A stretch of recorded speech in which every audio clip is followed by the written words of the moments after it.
남에게 자신을 증명하려고 하지 마라. 타인의 마음을 얻는다고 자신의 가치가 증명되지 않는다. 나의 가치를 만들고 증명하는 것은 오직 나뿐임을 자각하자.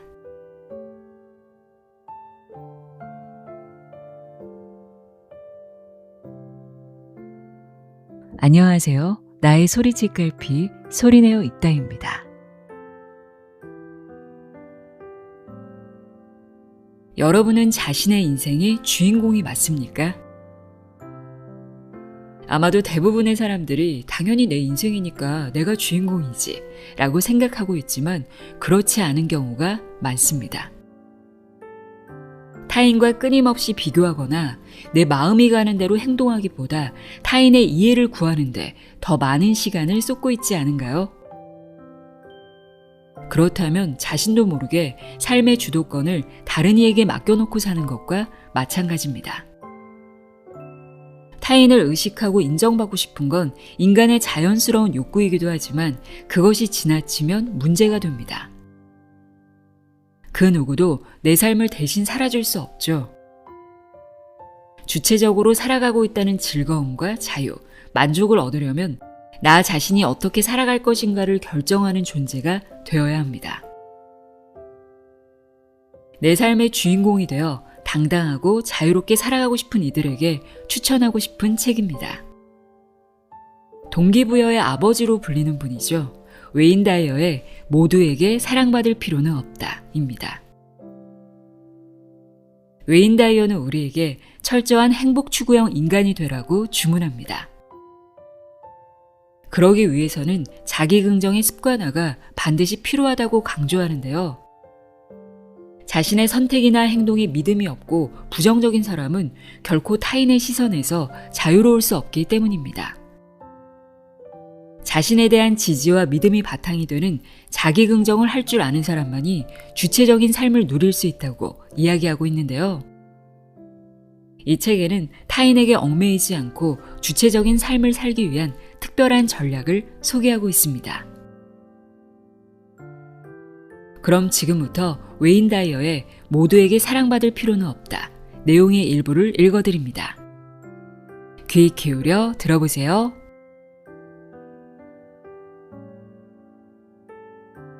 세상의 모든 지혜를 읽어드리는 소리내어 있다.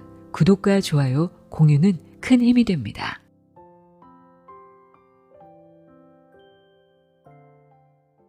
나는 자유롭다고 선언하라. 자기 삶을 스스로 통제하지 못할 때 우리는 희생물이 된다. 여기서 핵심은 누가 통제하는가이다. 자기 운명의 실타래를 스스로 당기지 못한다면 다른 무엇이 당신을 조정하게 된다. 그렇게 우리는 다양한 방법으로 끝없이 희생당할 수 있다. 내가 말하는 희생자란 범죄나 사고 현장에서 피해를 입은 사람을 가리키는 것이 아니다. 일상생활에서도 우리는 감정과 행동의 주도권을 도둑맞고 희생당할 수 있으며 어느 순간 이런 생활이 습관처럼 굳어질 수 있다. 타인의 지시를 무조건적으로 따르며 살아가는 모든 사람은 희생자다. 그들은 어느 날 원하지 않는 일을 하고 있는 자신을 발견한다. 화를 꾹꾹 눌러 참으며 하고 싶지 않은 일에 필요 이상의 수고를 감내한다. 희생물이 된다는 의미는 별다른 것이 아니다. 자신의 의지가 아니라 외부 요인의 감정을 통제받고 행동하는 사람이 희생물이다. 인류 사회의 인간을 지배하는 외부 요인은 도처에 자리 잡고 있다. 각종 억압에 감금되지 않은 사람만이 희생물이 되지 않는다. 희생물이 되는 사람들은 대부분 정신적으로 약해진 상태이다. 그들은 자신을 충분히 똑똑하지 않다고 여기며 자기 운명을 책임지기엔 강하지 않다고 생각한다. 그래서 이들은 운명의 결정권을 더 똑똑하거나 더 강하다고 생각하는 사람에게 넘긴다. 남들 앞에서 결코 자기 주장을 강하게 내세우는 일도 없다. 삶의 방향키를 자신의 손에 쥐고 있지 않을 때 우리는 희생물이 된다. 자기 파멸적인 행동을 하는 사람도 희생자가 된다. 우울, 불안, 걱정, 근심, 상처, 언짢은 기분을 안고 오랜 기간 살아가는 사람도 희생자들이다. 무기력하게 하루하루를 보내고 있다면, 스스로를 당당히 드러내지 못하고 있다면, 자기의 의지가 아니라 다른 무엇이 자신을 움직이고 있다고 느낀다면 그 역시 희생물이다. 더 성장하기 위해 노력을 기울이지 않는 사람도 마찬가지다. 방금 내가 한 말에 반박하지 못하는 사람 또한 운명의 재물이다. 내 주장에 아무런 반박 없이 고개를 끄덕였다면 함께 질문을 던져보자. 희생물이 되는 길에서 우리를 구원할 수 있는 것은 무엇인가? 과연 무엇이 우리에게 자유를 가져다 주는가? 자유는 제 발로 찾아오지 않는다. 진정한 자유를 획득하기 위해 다음과 같은 지침을 기억하라. 자기 삶을 이끌어가기 위해 스스로를 지지하는 것만큼 완벽한 방법은 없다. 에머스는 자기 신뢰라는 책에서 이렇게 말했다. 자신에게 평화를 가져다 주는 사람은 자기 자신뿐이다. 여러 해 동안 심리 상담을 해오면서 나는 내담자들에게 다음과 같은 한탄을 종종 듣고는 했다. 그녀가 약속을 했었죠. 반드시 해내겠다고. 하지만 그녀는 나를 실망시켰습니다. 그에게 이 문제를 맡겨서는 안 된다는 걸 알고 있었습니다. 특히 그에겐 별거 아니었지만 나에겐 정말 중요한 일일 때는 말이죠. 그들은 다시 저를 실망시켰습니다. 난 언제쯤 당하지 않을까요? 다양한 방식으로 타인에게 기대를 하다 후회하게 된 내담자들은 결국 자신의 자유마저 침해당하곤 했다. 자신의 자유를 찾는 행위가 타인과의 관계 단절을 의미하지 않는다. 자유롭고 독립적인 사람들은 오히려 타인과의 관계에서 즐거움을 찾는다. 그들은 사람들과의 관계를 통해 행복감을 높이고 안정감을 갖는다. 무뚝뚝한 태도나 공격적인 자세로 사람을 대하지도 않는다. 무례한 사람이 자신의 삶에 끼어들어 통제하려는 시도를 언제든 거부할 수 있기 때문이다. 자유로운 이들은 마음속으로 다음과 같이 생각한다. 이것이 내 인생이야. 나만이 유일하게 경험할 수 있지. 내게 주어진 시간은 한정되어 있어. 나는 누구의 소유일 수 없어. 나한테서 이 권리를 빼앗으려는 모든 시도를 경계해야 해. 누군가 나를 사랑한다면 있는 그대로의 나를 사랑해야 해. 내가 그 사람이 원하는 것을 하기 때문에 사랑받아선 안 돼. 하지만 이미 당신을 통제하고 있는 사회와 희생자처럼 사는 것이 버릇되어 버린 우리의 지난 날들은 어떻게 하면 좋을까? 진정한 자유를 어떻게 하면 이끌어낼 수 있을까? 자기를 긍정하는 사람만이 강해질 수 있다. 강한 사람이 된다는 것은 누군가를 조종할 수 있는 권력이나 힘을 갖춘다는 뜻이 아니다. 자기 가치를 실현하며 효과적으로 삶을 이끌어간다는 의미다.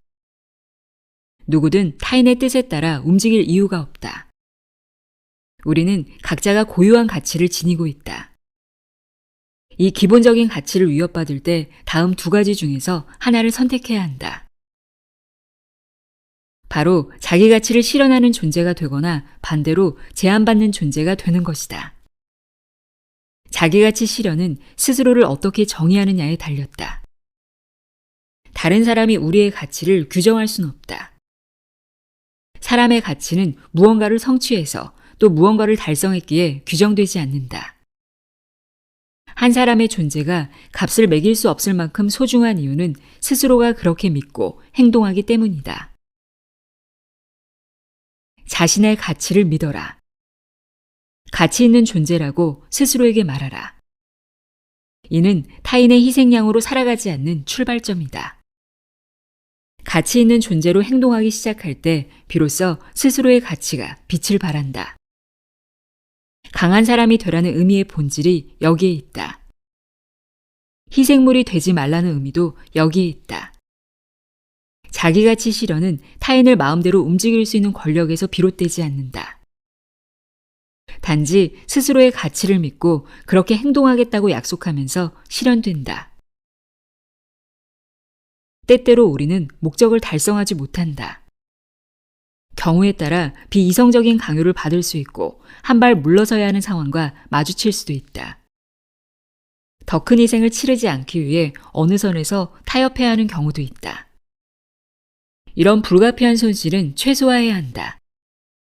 중요한 것은 언제나 감정적 동요에 휩싸이지 않아야 한다는 점이다.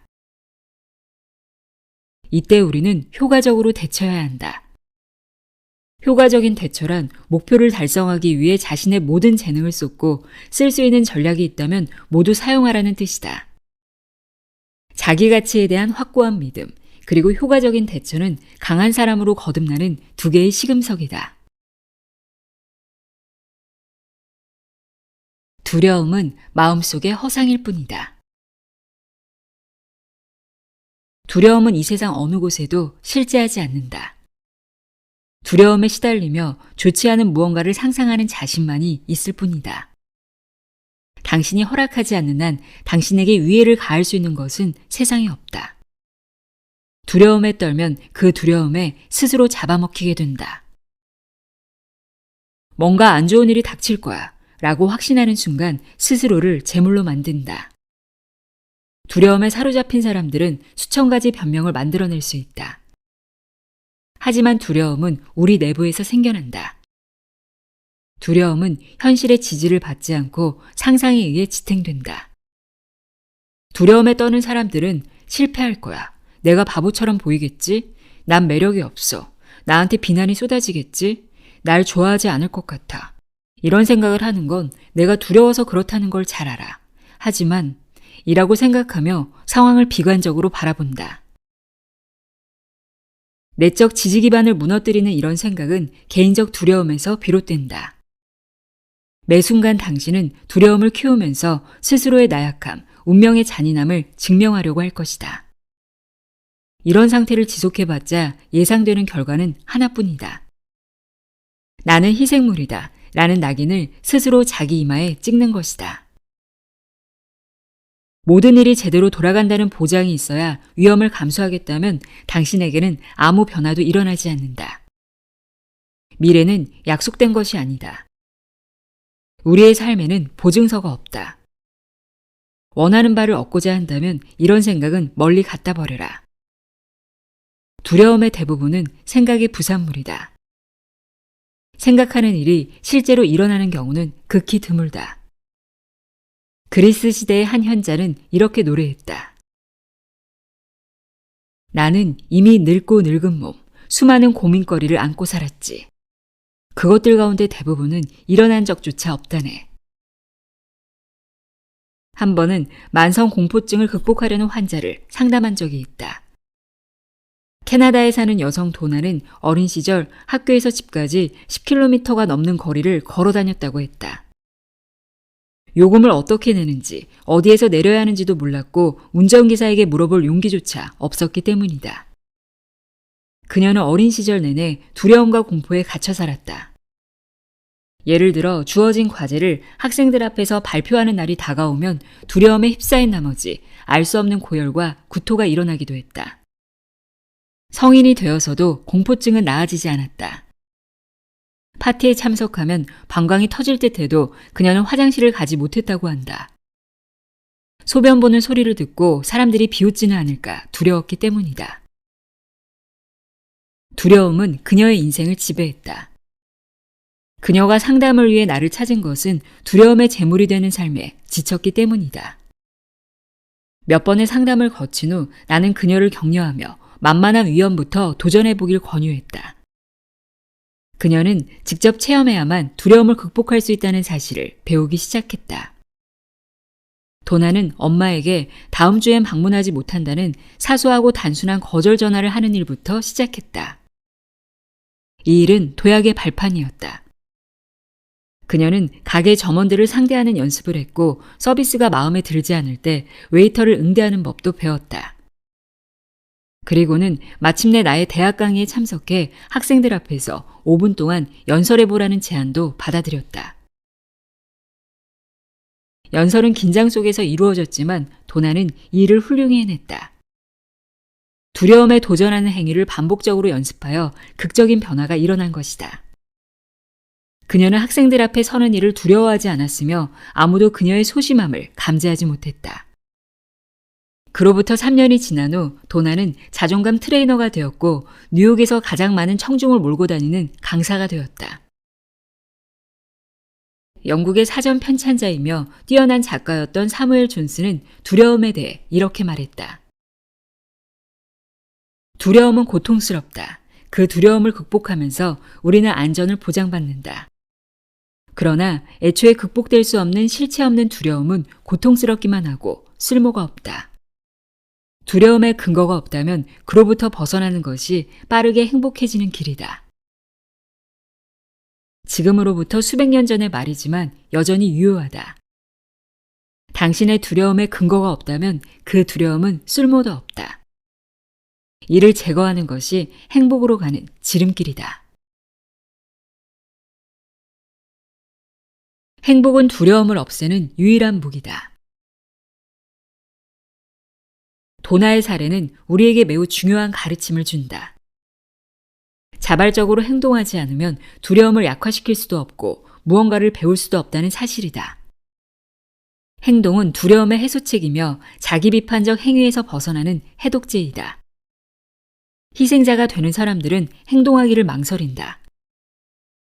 학습과 관련된 격언 중에 다음과 같은 말이 있다. 귀로 들으면 잊어버린다. 눈으로 보면 기억한다. 행동을 하면 이해한다. 일부러 두려움을 유발하는 행동을 하여 두려움 자체에서 해방된다는 것이 어떤 느낌인지 잘 모를 수도 있다.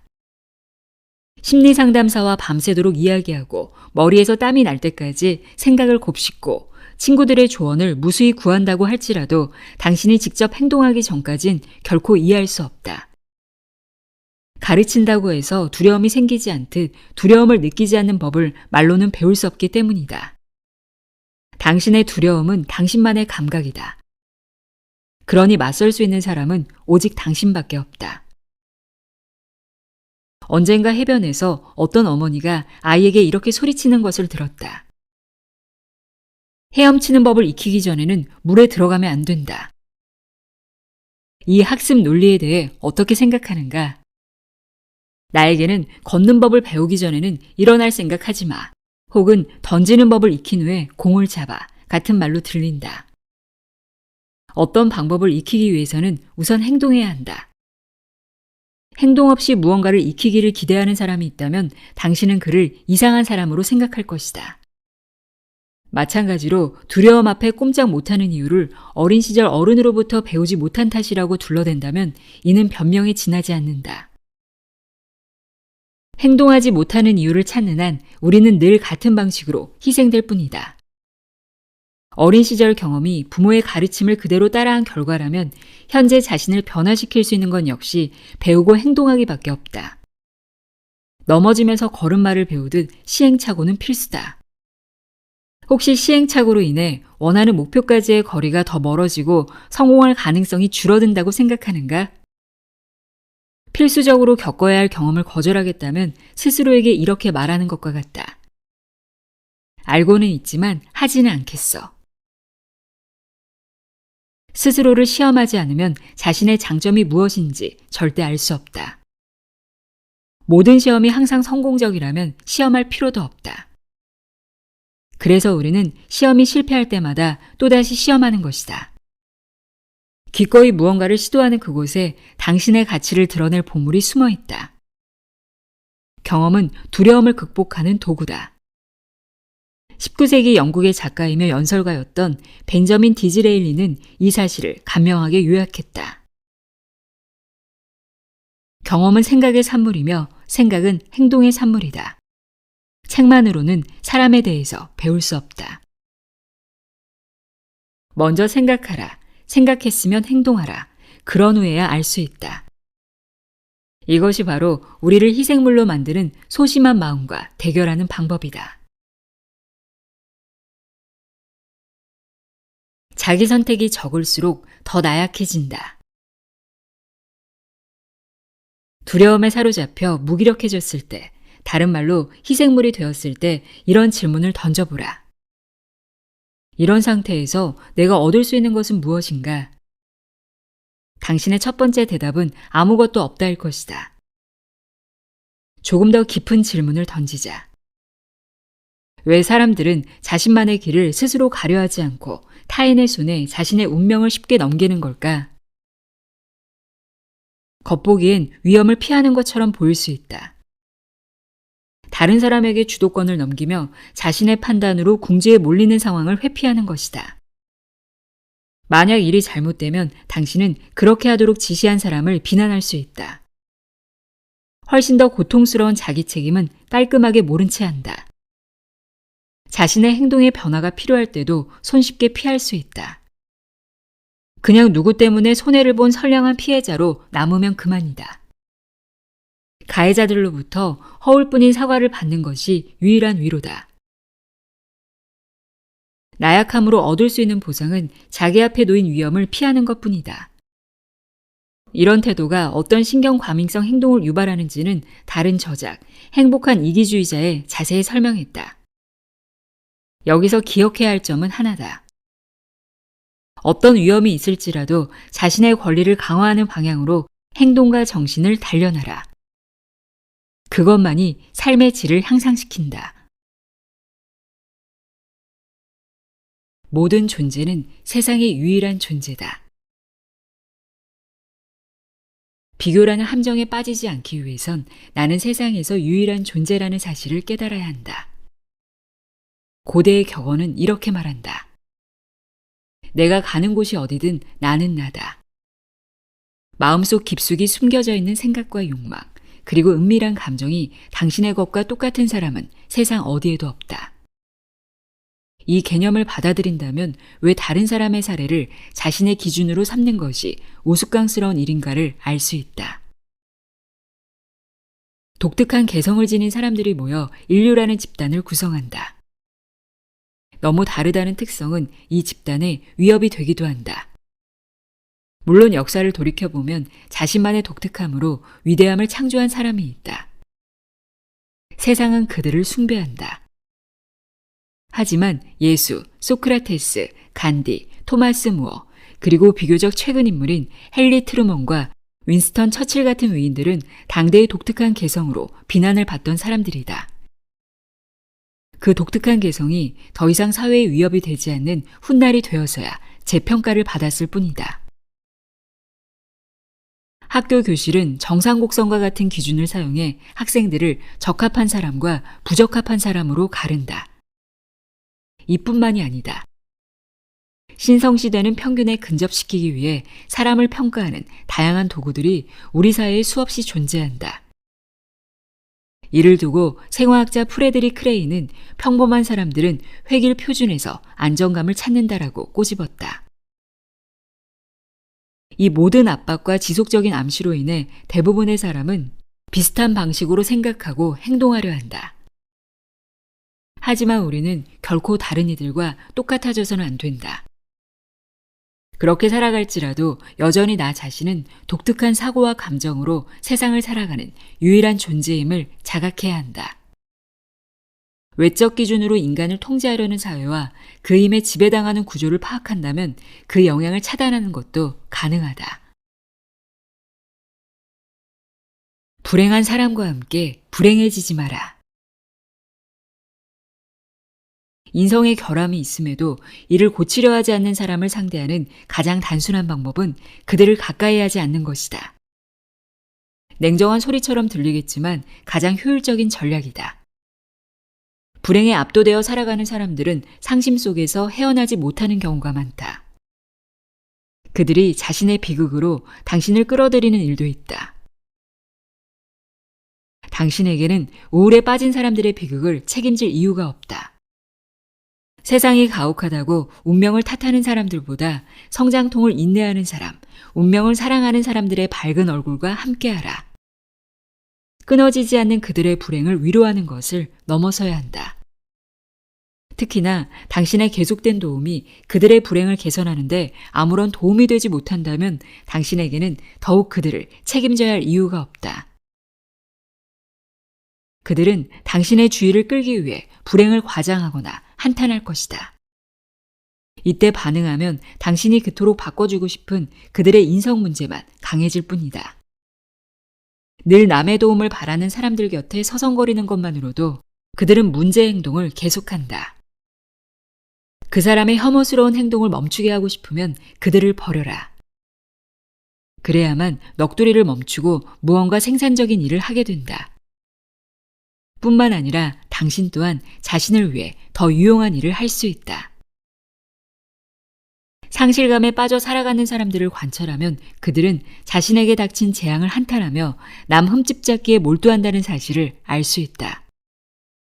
그들은 긍정적이고 낙관적인 미래보다 최악의 상황을 바라보며 기쁨을 주고받는 말을 서로에게 거의 하지 않는다. 도와주려는 당신의 모든 노력에도 불구하고 그들은 한탄과 비애의 꼬리만을 붙잡고 살아간다. 아무도 자신들을 이해하지 못한다고 주장하면서 타인을 희생물로 삼고 심지어 간혹 이해받기를 거절하는 사람들이기도 하다. 제발 부디라는 말을 입에 달고 살지만 스스로를 위해 기꺼이 무언가를 하려 들지도 않는다. 이런 유형의 일부는 전생애를 자기 파괴적인 모습으로 살아간다. 이런 사람 주변에 머물러 있다면 당신은 세상에서 가장 어리석은 사람이 될 수 있다. 그들이 당신과 어떤 관련이 있든 그들의 인생은 불행의 연속이다. 위장장애, 신경통, 우중충한 날씨, 추운 겨울, 부도덕한 정치인들, 경제불황, 그때 그 사건 등 그들에게 좋은 날은 없다. 그들로부터 들을 수 있는 최고의 낙관적인 말은 언젠간 좋아지겠지 일 것이다. 이런 행동이 지속되는 이유는 어리석은 자들이 기꺼이 그들의 불행에 동조하며 이들의 행동을 조장하기 때문이다. 당신은 그런 사람이 되어서는 안 된다. 뻔뻔스럽게 무시하라. 넋두리가 시작되면 이렇게 말하라. 끔찍한 어린 시절을 겪었다면서 계속 그 이야기만 하시는군요. 단 빈정대는 말투로 하지는 마라. 단지 그들의 끝없는 넋두리와 불평에 동조하지 않는다는 것을 보여주면 된다. 그런데도 계속되면 떠나라. 그리고 직설적으로 말하라. 파멸적인 삶에 정성스레 귀를 기울일 만큼 삶은 길지 않다. 불행 앞에 넋두리만 하는 사람들을 돕는 가장 바람직한 방법은 그들이 자신을 돌보고 스스로를 위해 무언가를 할 수 있도록 하는 것이다. 그들이 그렇게 하려고 할 때 자진해서 도와줘라. 이때 왜 자신이 운명의 재물이 될 수밖에 없었는지 늘어놓는 넋두리에 귀를 기울이지 마라. 정면으로 맞서라. 그래야 타인의 재물이 되지 않는다. 시리와 절망에 빠진 사람들 대부분은 넋두리에 동조하는 사람이 아무도 없을 때 탄식하기를 멈춘다. 아이러니하지만 그때서야 그들도 자립을 시작한다. 나를 평가할 수 있는 사람은 오직 나뿐이다. 다음은 타인을 제물로 삼기 위해 이해되지 않는다 혹은 받아들일 수 없다라고 표현하는 방법의 다양한 변형 기출이다. 왜 그렇게 했는지 이해가 안 되네요. 이런 말을 들었다면 당신에게는 자신을 이해시켜야 할 의무가 생긴다. 이해시키지 못하면 당신은 잘못된 사람이 되어버린다. 어떻게 그럴 수가 있지? 상대는 당신이 감히 그렇게 했다는 것에 화가 났을 뿐만 아니라 이해할 수 없는 행동은 용서받을 수도 없다는 점을 당신에게 확신시키려 한다. 그런 소리는 들어본 적조차 없다. 불신의 강도에 있어 한 차원 높은 표현이다. 이들은 당신의 행동에 충격을 받은 듯 말하며 다른 사람들도 똑같이 받아들일 거라고 암시한다. 당신이 한 일은 잘못되었고 결국 자기가 하라는 대로 해야 한다는 주장을 할 것이다. 머리도 좋고 집안도 좋은 사람이 어떻게 그런 일을 할 수 있나? 이 표현은 앞의 말보다 한 단계 더 나아간 교묘한 술책이 들어가 있다. 죄책감을 밑바닥에 깔고 아첨이라는 양념을 버무린 이 말은 충격을 먹은 것도 모자라 수치스럽고 그 일로 몹시 실망이다 라는 뜻을 전한다. 당황스럽네. 당신은 나를 곤란하게 하고 있어. 이런 종류의 고백엔 숨겨진 메시지가 있다. 바로 날 곤란한 상황에 처하지 않게 할 책임이 당신에게 있다라는 것이다. 이 표현은 자신을 이해하지 못하는 사람을 가만두지 않을 것이라는 사실을 상대가 알고 있을 때 사용한다. 그래서 그가 곤란한 상황에 처하면 상대가 그를 맞춰야 할 의무를 지니도록 한다. 이 표현에 걸려들면 내가 알아들을 수 있게 한 번 더 말해주겠나? 와 같은 말을 끝없이 들어야 할 것이다.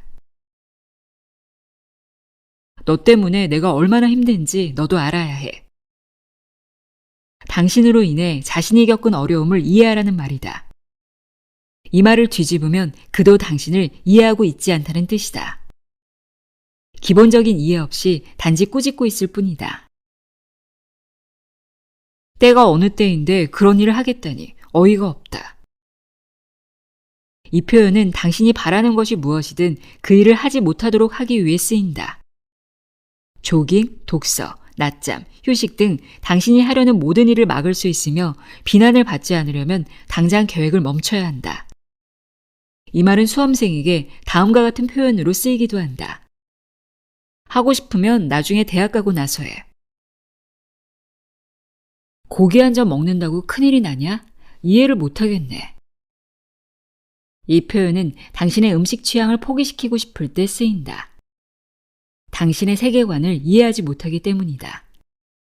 채식주의에 대한 당신의 신념을 단념시키고 싶을 때 사용되기도 하지만 다이어트 중단과 같은 행동으로 유인하기 위해서도 쓰인다. 메시지는 동일하다. 하고 싶지 않은 일을 하도록 만드는 것이다. 이 말은 거꾸로 뒤집어 사용할 수도 있다. 어떻게 고기를 먹을 수 있어? 날 봐. 안 먹어도 살잖아. 동일한 논리지만 목적이 다를 뿐이다. 무슨 생각을 하고 사는지 드러나 보자. 당신의 속을 드러내기 위한 시도이면서 사생활에 대한 고집을 단념하라는 뜻이다. 이런 식으로 한번 생각을 드러내면 상대는 그렇게 생각하면 안 된다며 집요하게 달려들 수 있다. 나를 봐서라도 그렇게 해주라. 부탁이나 기타 다른 수단으로도 당신을 움직일 수 없을 때 그들은 애원을 한다. 애원하는 사람이 엄마, 애인, 배우자, 자식처럼 친분이 두터울수록 효과가 크다. 너 때문에 마음이 상했다. 다소 공격적인 이 표현은 불쾌감을 느꼈다는 그럴듯한 이유를 들어 당신을 변화시키고 싶을 때 쓴다. 사과하세요.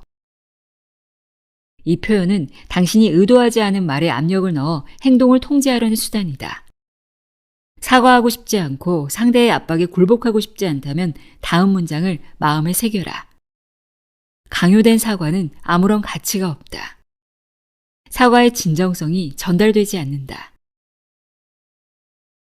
위의 표현들은 우리 문화에서 이해할 수 없다라는 말로 사람을 통제하려는 전형적인 사례의 일부다. 수천 번의 상담을 통해 수집한 문장으로 친구, 동료, 이웃, 그리고 친척이라는 가면을 쓴 방해꾼들에게 압박받고 폄하되었던 내담자들이 내게 한 이야기이다.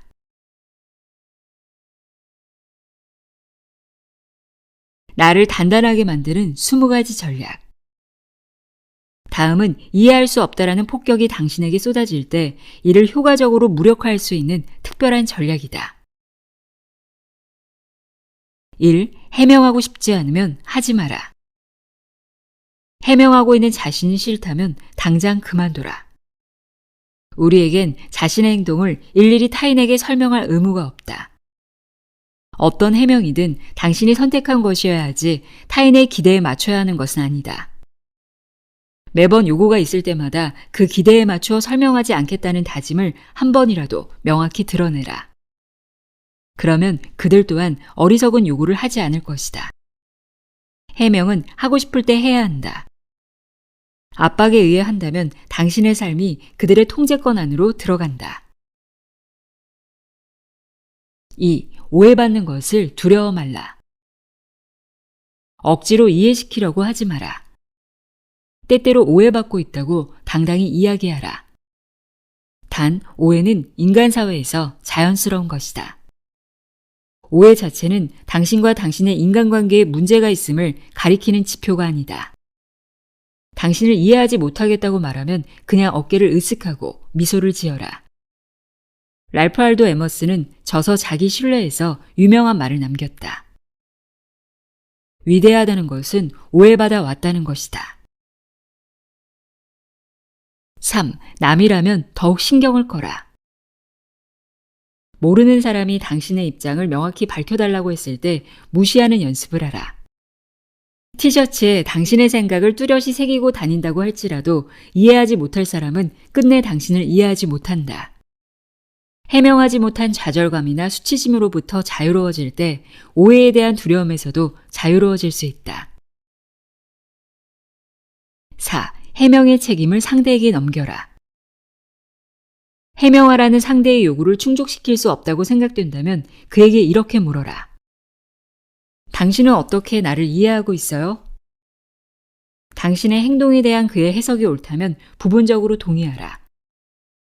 이런 식으로 해명해야 할 책임을 당신이 아니라 상대에게 넘겨라.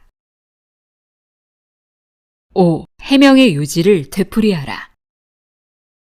상대가 당신을 제물로 삼으려는 것이 의심된다면 그가 자신의 관점을 말하기 전 당신이 말할 요지가 무엇인지 되물어라.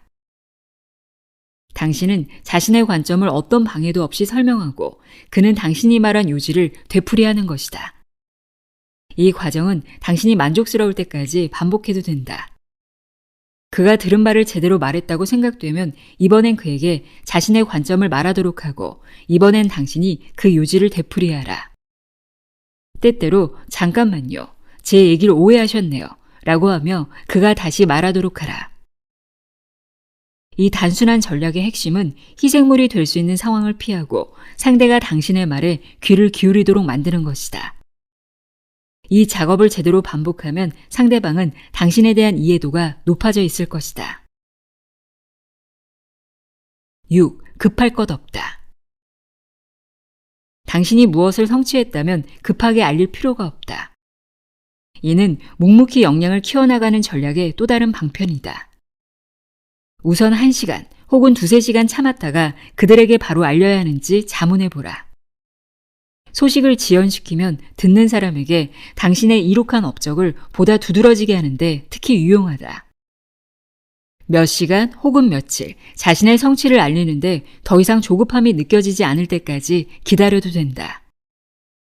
어느덧 당신은 조용히 그리고 겸손하게 자신만의 길을 찾아가는 것이 당연한 사람처럼 보일 것이다. 7. 불필요한 자리는 떠나라. 쓸데없는 잡담, 자랑질, 허풍, 변명이 오오하는 자리에서 시간을 낭비하고 있다는 느낌이 든다면 양해를 구하고 그 자리를 떠나라. 그냥 앉아서 인내하고만 있는 습관과 싸울 수 있어야 한다. 잠깐 산책을 하는 것도 좋다. 그것만으로 기분이 좋아질 수 있으며 모임 참석자들에게 당신이 어떤 사람이라는 것을 알려줄 수 있다. 몇 번 하다 보면 별다른 설명 없이도 그들은 당신을 순수히 보내주게 된다. 8. 분노를 적당히 드러내라. 자신의 불행이 당신 탓이라고 하는 사람에게는 지금 그 일을 내 탓으로 생각하고 있군요 라고 거침없이 말하라. 분노와 적대감을 드러내지 않고 이런 표현을 할 수 있다면 처음엔 반발이 있을지라도 상황을 잘 이끌어갈 수 있으며 결국엔 당신의 진심을 이해받을 수 있다. 또 이 불평꾼에게 그런 대화엔 관심이 없으니 적어도 몇 시간 동안 이런 이야기는 하지 말자고 말할 수도 있다. 대화에 그럴 기미가 조금이라도 다시 나타나면 이런 말은 하지 않기로 약속하지 않았나요? 라며 무의식적으로 불평하는 버릇을 멈추게 하라. 이 습관을 고치게 할 수는 없더라도 적어도 같은 이야기를 반복해서 듣는 고통에서 벗어날 수는 있다. 9. 행동으로 가르쳐라. 당신에게도 사생활이 있음을 적극적으로 주장하라. 혼자 있고 싶은 욕구를 설명하는데 시간을 낭비하지 마라. 원한다면 그냥 행동으로 하라. 확고하지만 부드럽게, 그러나 반드시 행동으로 가르쳐라. 낮잠을 자든 산책을 하든 혹은 방에서 독서를 하든 지키고 싶은 사생활이 있다면 반드시 지켜라. 그들이 당신을 이해하지 못한다고 해서 사교성이 없다고 뒷말하는 일이 두렵다고 해서 포기하지 마라. 10. 꼬리표가 붙으면 자연스럽게 받아들여라. 사람들이 당신에게 어떤 꼬리표를 붙인다면 화를 내기보다 자연스럽게 받아들이는 태도를 가져라. 괴짜, 별종, 외톨이, 문제야, 독재자라고 불러도 별 신경 쓰지 않는 모습을 보여줘라. 그러면 그 꼬리표는 쓸모가 없어지며 결과적으로 사라질 것이다. 기억해야 할 사항은 이 꼬리표에 수치심을 느끼거나 부당하다고 화를 내면 꼬리표의 위력이 오히려 커진다는 사실이다. 11. 상대의 기분을 표현하라. 누가 당신에게 화를 내기 시작할 때 혹은 깎아내리려고 시도할 때 그의 기분을 확인하는 전략을 사용하라. 그것 때문에 기분이 많이 상하셨군요. 자꾸 말씀하시면서 제 감정까지 상하게 만드시려는 걸 보니까요. 제가 실망시켜 화를 내시는군요. 지금은 저를 이해하지 못하실 거예요. 당신이 상대의 기분을 이해하고 있음을 표현하고 더불어 두려워하지 않는다는 것을 알려라. 12. 단도직입적으로 말하라. 당신이 특정 식이요법을 하고 있을 때 상대가 믿지 못하겠다는 듯이 행동하거나 이건 먹어도 돼 라고 주장한다면 망설임 없이 단호하게 말하라. 다이어트 중이라 아무거나 먹을 수 없습니다. 지금 운동하러 가야 합니다. 전 신경 쓰지 마세요. 미안해요. 일부러 마련해 주셨는데 와 같은 변명은 잊어라. 그들의 선의와 기분을 배려하면 대화는 조금씩 길어지고 결국엔 그들의 감정을 다치지 않게 하기 위해 상대가 원하는 대로 해야 한다. 신념을 확고하게 표현할수록 더 존중받는다는 사실을 잊지 말자. 13. 이런 표현도 전략이다. 그럴수록 당신만 불쾌해질 뿐입니다. 그러면 자기 기분만 상할 뿐이에요. 와 같은 표현을 쓰라. 이런 식의 표현은 당신에게 생겨날지 모를 죄책감을 차단하고 분위기가 험악해진 책임을 상대에게 넘긴다. 14. 남의 일은 남의 일이다. 친구들 중 누군가가 당신의 다른 친구를 싫어한다면 크게 개의치 말라. 세상에 많은 사람이 있지만 모두 친구가 될 순 없다. 당신의 친구라고 해도 당신이 좋아하는 다른 친구를 무조건 좋아할 이유가 없다. 친구들 간 사이가 좋지 않을 때 걱정이 될 수 있지만 그냥 자연스럽게 받아들이면 된다. 이 규칙은 당신에게도 적용된다. 친구의 친구에 대한 감정까지 공유해야 할 의무는 없다. 원래 유지하던 친구 관계만 신경을 써라. 동시에 다음과 같은 표현을 조심하라. 왜 그런 애랑 친하게 지내? 다른 이의 판단은 누구도 내 선택의 기준이 될 수 없다. 이런 식의 말이 들려온다면 무시하라. 15. 분명하게 거절하라. 논쟁에 말려들어 희생양이 될 위험이 있다면 다음과 같이 분명한 태도로 빠져나와라. 더는 논쟁하지 않겠습니다. 계속 그렇게 주장하고 싶다면 혼자 하셔야 합니다. 서로에 대한 존중이 지켜지지 않는다면 더 이상 말하지 않겠습니다. 상대방은 당신의 솔직하고 단호한 태도에 당황할 수 있겠지만 그곳을 빠져나오는 한이 있을지라도 거절 의사를 분명히 하라. 16. 증명하려고 하지 마라. 직함을 갖고 있는 사람들, 윗사람, 권위적인 인물에게 자신이 승자라는 사실을 증명하려고 하지 마라. 그들이 여전히 당신에 대해 권력을 갖고 있다고 느끼게 하라. 그렇지 않다는 걸 알고 있어도 입을 다물어야 한다. 권력을 가진 사람들은 자신이 틀렸다는 사실이 드러나기를 싫어한다. 이를 활용해 그들과 일어날 수 있는 여러 마찰을 피할 수 있다. 17. 하고 싶지 않은 일은 하지 마라. 하고 싶지 않은 사소한 일이 있을 때 사람들의 오해가 싫어 그 일을 억지로 하지 마라. 하고 싶지 않으면 하지 않아야 한다. 만약 상대방이 그 일에 대해 이야기를 나누자고 하면 당신은 위에서 언급된 여러 전략을 사용할 수 있다. 하지만 그 전에 하기 싫은 일은 하지 않아야 한다. 무의미한 친인척 모임에 한 번쯤 가지 않는다고 큰일 나지 않는다. 자신의 몸이 어디에 있어야 하는지 결정할 권리는 당신에게 있다는 것을 단언하라. 원하지 않는 곳, 있을 필요가 없는 곳에 있어야 할 이유가 없다. 18. 쉽게 사과하지 마라. 자신에 대해, 자신이 한 행동에 대해 사과하는 일을 멈춰라. 당신이 무언가를 했기 때문에 혹은 다른 사람이 싫어하는 일을 했기 때문에 미안해야 할 이유는 없다. 단지 그것으로부터 배우면 그만이다. 피해자가 있다면 다시 그 행동을 하지 않겠다고 약속하고 앞으로 그 행동을 하지 않으면 된다. 분명히 기억해야 할 사항은 그들이 당신을 이해하지 않는다고 미안해야 할 책임이 당신에게는 없다는 점이다. 불필요한 사과는 그들의 책임을 당신이 떠맡는 꼴이다. 그리고 계속해서 당신을 오해하도록 가르치는 일이 된다. 매번 미안하다는 말을 반복하면 이후 책임은 모두 내가 지겠다 라는 끔찍한 습관이 자리 잡을 수 있다. 19. 인간관계에 연연하지 마라. 인간관계를 일일이 계산하며 따지고 있다면 당장 멈춰라.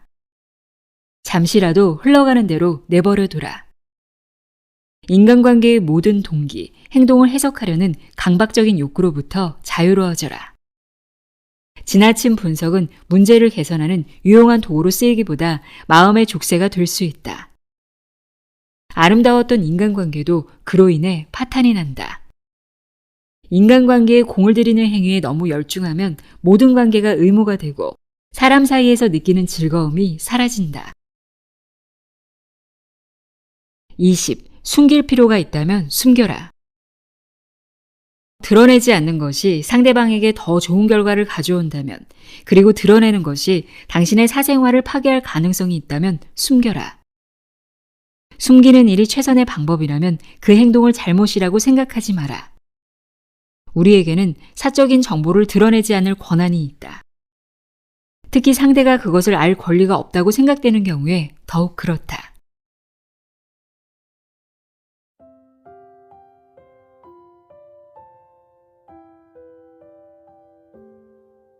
모두에게 사랑받을 필요는 없다. 읽어드렸는데요. 어떤 순간에도 나를 지지하고 사랑하고 나를 빛나게 만들 사람은 오직 나 자신밖에 없다는 사실을 잊지 않으셨으면 좋겠습니다. 오늘도 함께 해주셔서 고맙습니다.